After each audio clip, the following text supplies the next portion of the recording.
Is it ethical to show one's MyChart before engaging in sexual activity? Well, what is a MyChart? A MyChart is an online patient portal that allows someone to see their medical information, such as medical history, billing information, prescriptions, and things of that nature. Now, if we use Mill's happiness principle, we can determine what action Mill would advise us to take. First of all, Mill would say that happiness is the intended pleasure and the absence of pain. This is intrinsically good. And unhappiness is pain and the privation of pleasure, and this is intrinsically bad. Now, our options in this scenario, we could show our complete MyChart medical history. We could show only the relevant testing, such as STI or STD testing. We could not show the chart at all, but maybe just have an open dialect conversation. We could lie or show false records.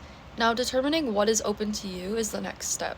So I could show my full medical chart, however, this might make me feel a little bit uncomfortable, seeing as though the MyChart does disclose my medical history, my prescriptions, my billing information. I might not want to share that. I could show only the relevant testing, which I believe is a fair ask.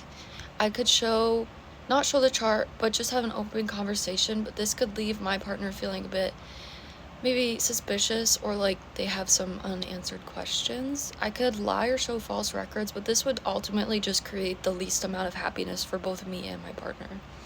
Now, determining which one would create the highest net balance, I think Mill would argue that this would be showing only the relevant testing because it provides consent and also lets the partner know that it's safe to continue, and also leaves it so I don't have to share any information that I don't feel I need to disclose.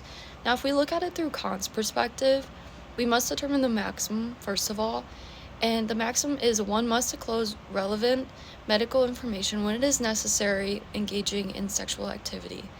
So now we must universalize it. So if this was something that everyone did all of the time and it was a natural law, this would really create kind of an open and honest dialect with people. And in some cases, I think Kant would argue this isn't necessary, such as if a couple has been together for a long period of time. I don't think Kant would say it's necessary. However, if something were to change in their relationship or personally between them, I think Kant would say that you have a duty to disclose this information. And lastly, there are no contradictions in this. Showing your medical chart when it is necessary ensures consent and security when engaging in intercourse, and it is honest and upfront. I also think that Kant would argue that you could make this a universal law because there are no contradictions and it does lead to an honest and upfront community.